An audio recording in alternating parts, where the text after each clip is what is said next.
بسم اللہ الرحمن الرحیم ولو قال انتی طالق الطلاق وقال اردت بقولی طالق واحدۃ وبقولی الطلاق اخرى یصدق۔ کسی مرد نے اپنی بیوی کو یوں کہا انتی طالق الطلاق، عربی زبان میں تو طالق ہے، تو طلاق کا طالق ہے، طالق الطلاق کا ایک لفظ اس میں فاعل کا، صفت کا، اور ایک مصدر کا۔ تو نارملی اس سے ایک طلاق پڑتی ہے، لیکن اگر وہ کہے کہ میری دو کی نیت تھی، کتنے کی نیت تھی؟ تو دو پڑ جائے گی، ایک طلاق پڑے گی لفظ طالق سے اور دوسری طلاق کس سے پڑے گی؟ لفظ طلاق سے۔ وقال اردت بقولی طالق واحدۃ، اور کہے کہ میں نے اپنے قول طالقن سے ایک طلاق مراد لی، وبقولی الطلاق اخرى، اور لفظ طلاق سے دوسری طلاق مراد لی، یصدق، اس کی تصدیق کی جائے گی، لأن كل واحد منهما صالح للإيقاع، اس لیے کہ دونوں میں سے ہر ایک طلاق کو واقع کرنے کی صلاحیت رکھتا ہے، دونوں میں سے ہر ایک لفظ۔ اگر کسی کو کوئی اپنی بیوی کو عربی زبان میں طالقن کہے تو بھی طلاق پڑتی ہے، اور طلاقن کہے، جیسے پیچھے گزرا کہ کوئی کہے انتی طلاقن، انتی طلاق، کو طلاق پڑ جائے گی۔ فکانہ قال انتی طالقن طالقن، گویا کہ اس میں اس نے کیا کہا؟ انتی طالقن و طالقن، انتی طلاق الطلاق کو منزل میں مان لیا گیا انتی طالقن و طالقن کے۔ فتقع رجعیتان اذا كانت مدخولا بها، تو جب اس کی بیوی مدخول بہا ہو تو کون سی طلاق پڑے گی؟ دو طلاق رجعی پڑے گی، کیونکہ صریح طلاق سے کون سی طلاق پڑتی ہے؟ رجعی۔ وَإِذَا اضافت طلاق سے بات چل رہی ہے طلاق کو اگر عورت کے کل کی طرف یا جز کی طرف یا بدن کے کسی متعین حصے کی طرف طلاق کو منسوب کرے تو طلاق ہوگی کیا؟ جیسے کہ تیرے سراپے کو طلاق، تیرے پورے وجود کو طلاق، تیری روح، یا ایسے جز کی طرف طلاق منسوب کرے جس کو عربی زبان میں کل سے تعبیر کیا جاتا ہے، جیسے روح، تیری روح کو طلاق، تیری گردن کو طلاق، گردن بول کر کے عربی زبان میں کل مراد لیتے نا، ایسی تیرے نفس کو طلاق، تو طلاق پڑ جائے گی۔ دیکھیں کہتے ہیں کہ وَإِذَا أَضَافَتْ طَلَاقَ إِلَىٰ جُمْلَتِهَا، جب طلاق کی نسبت کی اس کے کل کی طرف، او إِلَىٰ مَا يُعَبَّرُ بِهِ عَنِ الْجُمْلَةِ، یا اس چیز کی طرف جس کو کل سے یعنی جملے سے پورے جسم سے تعبیر کیا جاتا ہے، وقعت طلاق، طلاق پڑ جائے گی، لِأَنَّهُ أُضِيفَ إِلَىٰ مَحَلِّهِ، اس لیے کہ طلاق کی نسبت اس کے محل کی طرف ہوئی۔ اگر طلاق کی نسبت عورت کے دیوار کی طرف کر دے کہ تیرے گھر میں جو دیوار ہے، تیرے گھر کی دیوار کو طلاق، یا تو تیرے گھر کو طلاق، تو گھر جو ہے محل طلاق نہیں ہے، اس لیے طلاق نہیں پڑے گی۔ اور اگر کہا کہ تیری گردن کو طلاق، تیری روح کو طلاق، یا تیرے نصف بدن کو طلاق، تیرے ربع چوتھائی بدن کو طلاق، اس طرح طلاق دیا تو بھی طلاق پڑ جائے گی، کیونکہ ربع بدن کا کوئی بھی حصہ ہے کہ نہیں۔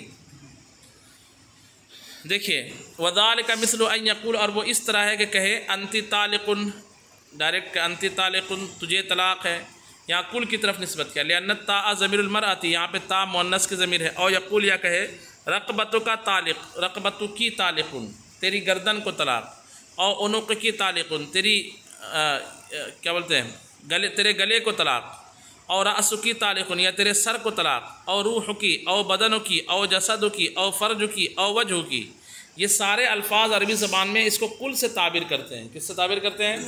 نیچے دلیل دیں گے کہ یہ سارے الفاظ بول کر کے پورا انسان مراد ہوتا ہے، دلیل یہ ہے، یعنی جسد، روح، بدن، یہ سب الفاظ کے ذریعے، لأنه يعبر بها عن جميع البدن، اس لیے کہ ان تمام الفاظ سے جمیع بدن کی تعبیر کی جاتی ہے۔ اما الجسد والبدن فظاہر، بدن بول کر کے پورا بدن مراد لینا، جسم بول کر کے پورا جسد بول کر کے پورا جسم مراد لینا، یہ تو ظاہر ہے۔ وَقَذَا غَيْرُهُمَا، اور ایسے ہی ان دونوں کے علاوہ جو اوپر الفاظ گزرے نا، روح اور کیا، فرج اور وجہ اور رقبہ اور عنق، یہ سب الفاظ، دلیل قرآن پاک سے، قال اللہ تعالیٰ، اللہ نے فرمایا فَتَحْرِيرُ رَقَبَةٍ مُؤْمِنَةٍ، ایک مومنہ گردن کو آزاد کرنا ہے، تو گردن کو آزاد کرنا سے مراد کیا؟ پورے غلام کو نا، کہ صرف گردن کو آزاد کریں گے؟ پورے غلام کو۔ ایسی فرمایا گیا فَظَلَّتْ أَعْنَاقُهُمْ لَهَا خَاضِعِينَ، تو اس عورت، یہ بلقیس کے لیے ہے کہ بلقیس کے لیے جو ان کی قوم کے لوگوں کی گردنیں جھک گئی، گردنیں جھک گئی مطلب وہ خود کیا ہو گئے؟ جھک گئے۔ وقال، اور حضور نے فرمایا لعن اللہ الفروج علی السروج، اللہ تعالیٰ نے ان عورتوں ان فروج پر ان شرمگاہوں پر لعنت فرمائی ہے جو راستوں پر رہے. یہاں پہ شرمگاہ سے مراد شرمگاہ والیاں، ان عورتوں پر جو بے پردہ گھومے، ان عورتوں پر اللہ نے کیا فرمائی ہے. یہاں فروج بول کر کے عورتیں مراد ہیں، فرج بول کر کے عورت مراد لیا گیا. وَيُقَالُ فُلَانٌ رَأْسُ الْقَوْمِ، اور کہا جاتا ہے فلاں قوم کا سر ہے، مراد سردار ہے. وجہ العرب، عرب کا چہرہ ہے. تو کل کو وجہ سے تعبیر کرتے ہیں، پورے حصے کو کس سے تعبیر کرتے ہیں؟ وجہ کہتے ہیں، یعنی پورا ڈھانچہ ہے لیکن اس کو کہتے ہیں کہ وہ وجہ العرب ہے. وَهَلَكَ رُوحُهُ، اور کہتے ہیں اس کی روح ہلاک ہو جائے، یعنی وہ خود ہلاک ہو جائے. اور کہتے ہیں بمعنی نفس ہی، روح جو ہے نفس کے معنی میں. وَمِنْ هَذَا الْقَبِيلِ الدَّمُ، اور کہتے ہیں اسی قبیل سے لفظ دم بھی ہے کہ عربی زبان میں لفظ دم بول کر کے کل مراد لیتے ہیں انسان. جیسے کہتے ہیں کہ دمہ علیہ حلال، اس کا خون مجھ پر حلال ہے، مطلب یہ ہے کہ اس کو مارنا، اس کو قتل کرنا مجھ پر حلال ہے. تو لفظ دم کے ذریعے بھی کل مراد لیتے ہیں. یقال دمہ حدر، کہتے ہیں اس کا خون باطل ہے، یعنی اس کو مار بھی دوں گا تو بھی کوئی پرابلم نہیں. ومنہ النفس، اور اسی سے لفظ نفس بھی ہے کہ کل نفس بول کر کے کل مراد لیتے ہیں. وہ ظاہر، اور نفس سے کل مراد لینا یہ تو ظاہر ہے. وَكَذَلِكَ إِن طَلَّقَ جُزْءًا شَائِعًا مِثْلُ أَن يَقُولَ نِصْفُكَ وَثُلُثُكَ طَالِقٌ، ایسے ہی اگر اس نے طلاق دی ایسے حصے کی طرف جو حصہ پورے بدن میں پھیلتا ہے، اس کو جزء شائع کہتے ہیں. مثال کے طور پر ایک ہے کہ میں نے اس ٹکڑے کو طلاق دی، یہ جزء شائع نہیں ہے، وہی اتنا ہی حصہ ہوگا. اور کہا کہ میں نے اس میں سے چوتھائی کو طلاق دی، تو چوتھائی ادھر بھی ہو سکتی ہے، چوتھائی یہاں کی بھی ہو سکتی ہے، ادھر کی بھی ہو سکتی ہے نا چوتھائی. سمجھ میں آ رہی کہ بات نہیں آ رہی ہے؟ بدن کا کسی سیب کا آپ آدھا 4 ٹکڑے کریں گے تو ایک ٹکڑا کدھر کا بھی ہو سکتا ہے نا. ایسا حصہ جو کنفرم نہ ہو سکے، بدن کے کسی بھی حصے کا ہو سکے، ایسے حصے کو کہا جائے گا جزء شائع. جزء شائع کی طرف یعنی فکس حصہ نہ ہو، متعین نہ ہو پرٹیکولر کہ یہ حصے پر تجھے طلاق، وہ حصہ کہیں کا بھی بدن کا ہو سکے. تو اب ایسی صورت میں کل بدن پر طلاق پڑ جائے گی، کیونکہ جز حرام ہوگا تو اس کے واسطے سے کل کیا ہو جائے گا؟ حرام ہو جائے گا. دیکھیے کہتے ہیں کہ کہا نصف کا اور ثلث، نصف کی اور ثلث کی طالق، تیرے نصف کو یا تیرے ثلث کو یعنی 1/3 کو طلاق. لأن الجزء طلاق پڑ جائے گی. لأن الجزء الشائع محل لسائر التصرفات، اس لیے کہ جزء شائع جو ہوتا ہے یہ تمام طرح کے تصرفات کے لیے محل ہے. تمام طرح کے تصرفات یعنی خرید و فروخت، ہبہ وغیرہ. آپ کے پاس مثال کے طور پر جو ہے جیب میں آپ کے کوئی چیز رکھی ہوئی، جیسے سیب رکھا ہوا ہے، اس کا ایک ٹکڑا ایک جزء شائع آپ بیچ سکتے ہیں، ہبہ کر سکتے ہیں نہیں کر سکتے ہیں، وقف کر سکتے نہیں کر سکتے ہیں. مثال کے طور پر سیب کی ایک مثال دے رہا ہوں، یعنی کوئی بھی سامان زمین ہے آپ کا تو آپ بول سکتے ہیں اس میں 1/3 اس کا حصہ، اس میں آدھا فلاں کا حصہ. تو جزء شائع میں تصرفات، جزء شائع جو ہے تصرفات کے لیے محل ہے، یعنی جزء شائع میں تصرفات شرعیہ ہوتے رہتے ہیں. تو طلاق بھی ایک تصرف شرعی ہے، اس لیے جزء شائع میں طلاق دیا تو کل پر طلاق پڑ جائے گی. اچھا کل بیع وغیرہ، جیسے بیع وغیرہ. فقضا یکون محلا للطلاق، ایسے ہی جزء شائع طلاق کا بھی محل ہے. الا انه لا يتجزأ في حق الطلاق، یہ اعتراض کا جواب ہے کہ بھیا ہم اگر بیچیں گے اپنے زمین کا، مثال کے طور پر ہم نے کہا کہ میری زمین سے نصف میں نے آپ کو بیچ دیا، تو نصف ہی مراد لیں گے نا کہ کل زمین مراد لیں گے؟ نصف مراد لیں گے. اور آپ کہہ رہے ہیں کہ کسی نے اپنی بیوی کو کہا کہ تیرے آدھے وجود کو طلاق، تو آپ کہتے ہیں پورے وجود پر طلاق پڑ جائے گی. تو یہاں پر بھی آپ کو بولنا چاہیے کہ نصف عورت حرام ہونی چاہیے. تو اس کا جواب دیا کہ وہ زمین میں تجزی تو ہے، یعنی اس میں حصے بکھرے ممکن ہے، لیکن طلاق میں تجزی نہیں ہے کہ بدن کے ایک حصے کو حرام کیا جائے، ایک حصے کو حلال کیا جائے. جب تجزی نہیں ہے تو ایک حصہ حرام ہوگا تو کل کیا ہو جائے گا؟ حرام ہو جائے گا. الا ان کے ذریعے سے وہی اعتراض کا جواب ہے. الا انه لا يتجزأ في حق الطلاق فيثبت في الكل ضرورتا، مگر چونکہ طلاق کے حق میں تجزی نہیں ہے تو کل میں ضرورتا ثبوت ہوگا. ولو قال، اب یہاں پہ پرٹیکولر مخصوص کر کے نہیں ایک طلاق کی مانے کل بدن کو جتنی طلاق دی ہے، کل یعنی جتنی طلاق دی اتنی مانی جائے گی. طلاق کا پرابلم نہیں ہے، محل کا پرابلم ہے نا. تو محل ایک حصہ بولیں گے تو کل حصہ مراد لینا مجبوری ہے، اس میں تجزی نہیں کر سکتے ہیں. جیسے آپ جو ہے احتلام ہوتا ہے تو اس میں تجزی ہے کہ اتنا سے ناپاک ہوگا اتنا پاک ہو جائے گا.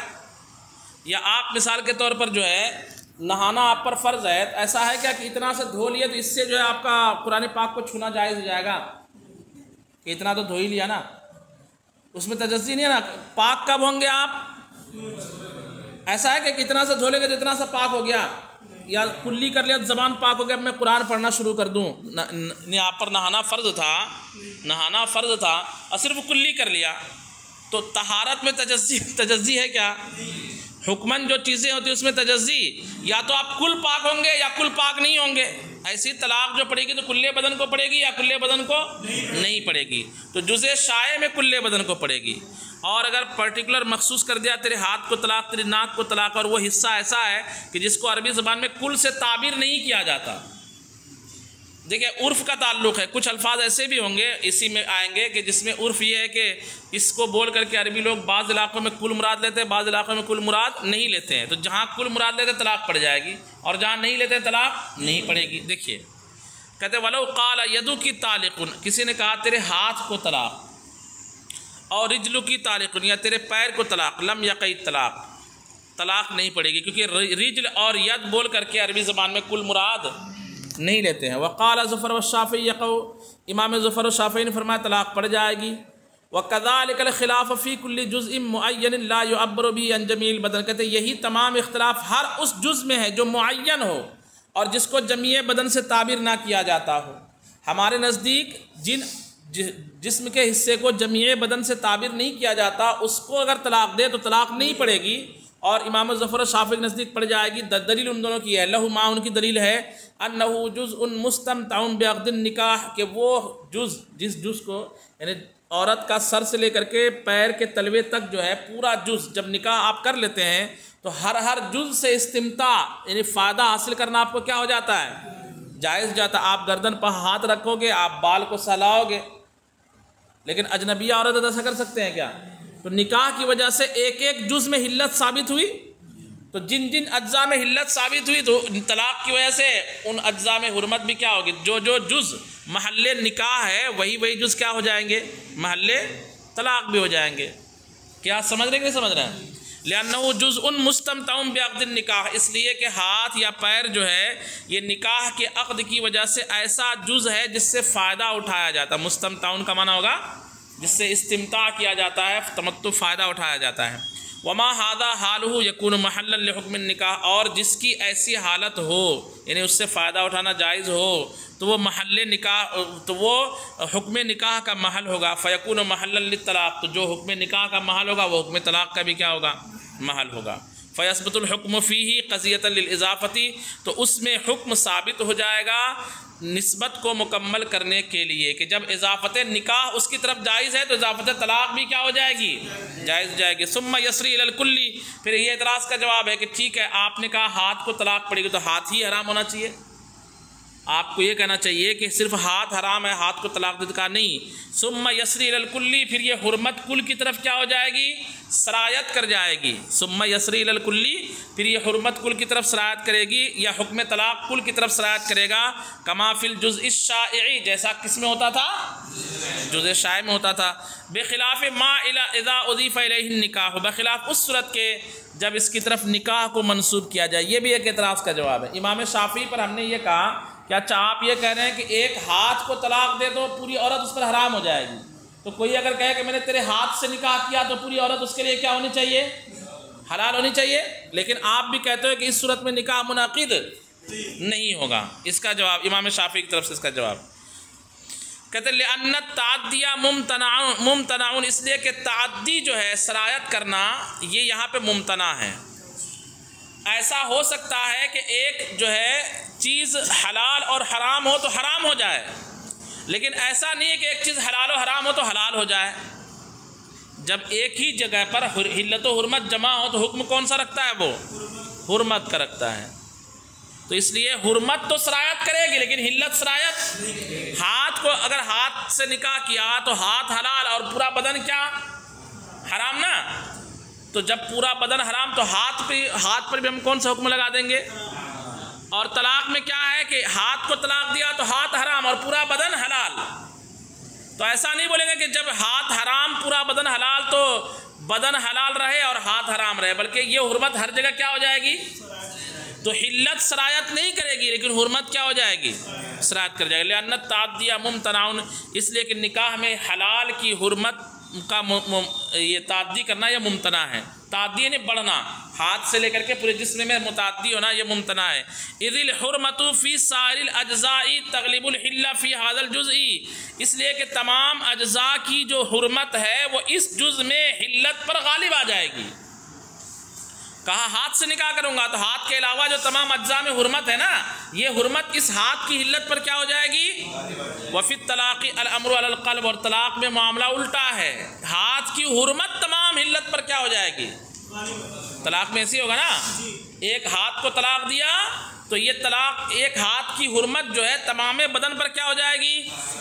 کیونکہ حرمت سرایت کرتی ہے، علت سرایت نہیں کرتی ہے. ولانا، اور ہماری دلیل ہے انہو اضاف الطلاق الی غیر محلہ، کہ اس شخص نے، مرد نے منسوب کیا ہے طلاق کو اس کے محل کے علاوہ کی طرف، جو طلاق کا محل ہی نہیں ہے اس کی طرف طلاق کو نسبت دے دیا تھی. ایسا ہی ہے فیلغو، طلاق لغو ہو جائے گی. کما اذا اضافہ الی ریقھا اور ظفرھا، جیسے کوئی اس طلاق کو منسوب کرے اس کے تھوک کی طرف یا اس کے ناخن کی طرف، کہے تیرے ناخن کو طلاق، تیرے تھوک کو طلاق، تو طلاق نہیں پڑے گی سب کے نزدیک. ہم بھی کہتے ہیں یہاں نہیں پڑے گی. وہذا لأن محل الطلاق ما يكون فيه القید، ہم اس لیے کہتے ہیں کہ طلاق کا محل وہ حصہ ہے، جسم کا وہ حصہ ہے جس میں قید نکاح ہو. جس میں کیا ہو؟ کہ کیا بندہ اگر اس سے نکاح کر لے تو کل سے نکاح ہو جائے، جس میں قید نکاح ہو. بخلاف الجزء لأنه ينبئ عن رفع القید، اس لیے کہ طلاق جو ہے کس چیز کی خبر دیتی ہے؟ قید کے اٹھانے کی. تو پہلے قید ہونی چاہیے، اس حصے میں پہلے قید ہونی چاہیے تو نا وہاں سے وہ قید اٹھے گی. قید ہی نہیں ہے تو اٹھے گی کیا؟ سمجھ بات آ رہی ہے؟ تو کہتے ہیں اس لیے کہ محل طلاق وہ ہے جس میں قید نکاح ہو. لأنه ينبئ عن رفع القید، اس لیے کہ طلاق قید کے اٹھانے کی خبر دیتی ہے. ولا قید فی الید، اور ہاتھ میں قید نکاح نہیں ہے. اگر ہاتھ وغیرہ میں قید نکاح ہوتا تو ہاتھ سے نکاح کرنے سے نکاح ہو جانا چاہیے تھا نا. تو ہاتھ سے نکاح کیا تو نکاح نہیں ہوا، اس کا مطلب ہاتھ میں نکاح کی قید نہیں ہے. اور جب ہاتھ میں نکاح کی قید نہیں ہے تو قید اٹھے گی کیا وہاں سے؟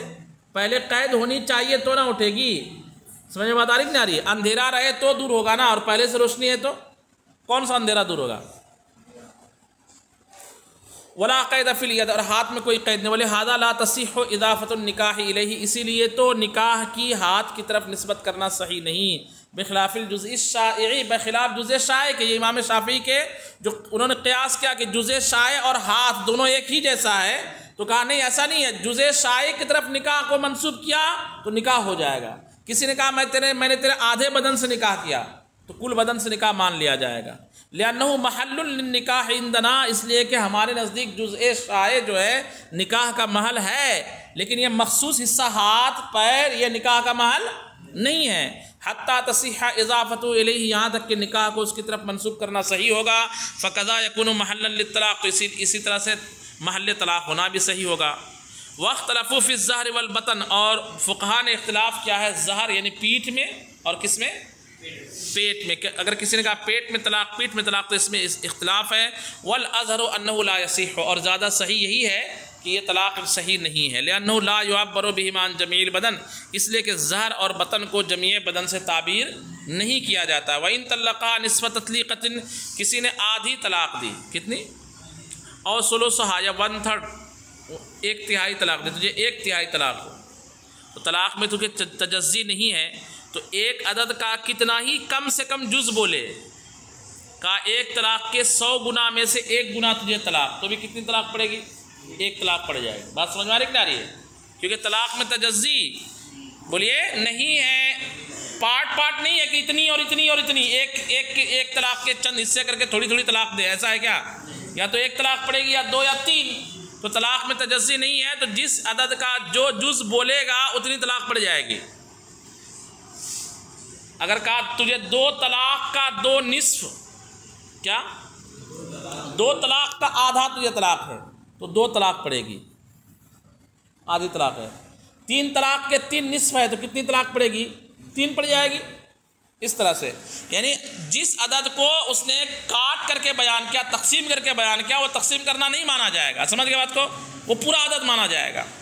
اسی پر جو ہے مسائل دیکھیے، کہتے ہیں وَإِن طَلَّقَا نِصْفَ تَطْلِيقَةٍ آدھی طلاق دی اور ثلثہا یا ایک ثلث طلاق دی، ثلاثتاً ثلاثتن نہیں ہے، وہ ثلث ہے لفظ، ٹھیک ہے، ایک چیز کے تیسرے حصے کو کیا کہا جاتا ہے؟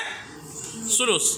کانت طالقاً تطلیقۃ واحدہ، تو وہ ایک طلاق دینے والا، کانت طالقاً تطلیقۃ واحدہ، تو اسے ایک طلاق پڑے گی، لأن الطلاق يتجزأ وذکر ما لا يتجزأ كذکر الکل، اس لیے کہ طلاق میں تجزی ہے اور اس چیز کا ذکر کرنا جس میں تجزی نہ ہو، کل کا ذکر کرنا ہے، یعنی اس عبارت میں طلاق میں اس نے کیا کیا، لا يتجزأ ہے کیا، ہاں وہی تو، لأن الطلاق لا يتجزأ، اس لیے کہ طلاق میں تجزی، یہ عبارت یہاں غلط لکھی ہوئی ہے، اس لیے کہ طلاق میں اس کا ایک معنی یہ ہو سکتا ہے لأن الطلاق يتجزأ، کہ یہاں پر اس نے طلاق میں تجزی کیا ہے، یہ معنی ہو سکتا ہے، کیا معنی ہو سکتا ہے کہ طلاق دینے والے نے طلاق میں کیا کیا ہے، تجزی کیا، اور حال یہ ہے کہ طلاق میں تجزی نہیں ہوتی ہے، وَذِكْرُ مَا لَا يَتَجَزَّأُ كَذِكْرِ الْكُلِّ، اور اس چیز کا ذکر کرنا جس میں تجزی نہ ہو، کس کی طرح ہے، کل کے ذکر کرنے کی طرح ہے، تو عبارت زیادہ درست وہی ہے، لأن الطلاق لا يتجزأ، یہاں يتجزأ لکھا ہے، وَكَذَا الْجَوَابُ فِي كُلِّ جُزْءٍ سَمَّاهُ، اور ایسا ہی حکم ہر اس جز میں ہے جس کو اس نے نام لیا ہے، لما بیننا، اسی دلیل کی وجہ سے جو ہم نے ذکر کیا کہ طلاق میں تجزی کا، تین طلاق کا تین نصف، تو کتنی طلاق پڑے گی، تین طلاق پڑے، ولو قال لها، اور اگر کسی نے عورت سے کہا انتی طالق، تجھے طلاق ہے، ثلاثۃ انصاف تطلیقتین، دو طلاق کا تین نصف، کتنا، تو دو طلاق کا تین نصف نہیں ہوتا، دو طلاق کا کتنا نصف ہوتا ہے، بولو بھائی، ارے نصف سمجھتے ہیں کہ نہیں سمجھتے ہیں، دو طلاق کا دو ہی نصف ہوگا نا، ایک ایک، چار کیسے ہو جائے گا، دو طلاق کا آدھا، ارے دو طلاق کا نصف ایک ہی ہوگا نا بھائی، تو دو طلاق کا تجھے تین نصف طلاق ہے، کتنا نصف، حالانکہ دو طلاق کا کتنا نصف بنے گا، ریئل میں دو نصف بنے گا نا، دو طلاق کے دو نصف بنے گا نا، ایک ایک کر کے، تو دو طلاق یہ پڑے گی اور تیسرا حصہ تیسری طلاق کا پڑ جائے گا، دو طلاق کا آدھا نہیں بول رہے وہ، دو طلاق کا تین آدھا، دو طلاق کے دو آدھے، تو سمجھ میں بات آ رہی ہے، دو طلاق کا دو آدھا کتنا ہوگا، آدھی آدھی طلاق نہیں، یعنی ایک طلاق ہوگی نا ٹوٹل، آدھی آدھی کو ملا دیں گے تو، لیکن طلاق آدھی نہیں ہے، تو دو طلاق کا اگر کوئی کہ تجھے دو طلاق کا نصف ہے تو دو طلاق پڑے گی،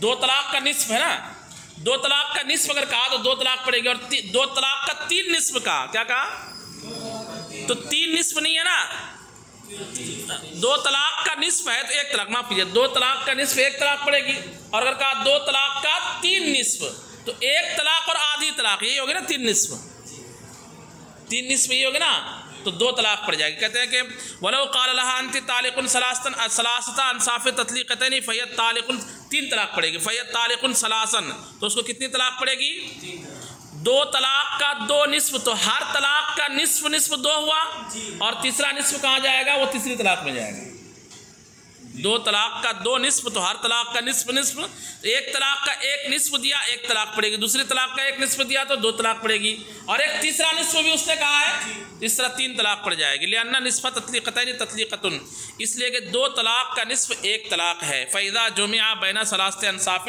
تو جب تین نصفوں کے درمیان جمع کیا جائے گا، تکون ثلاثھا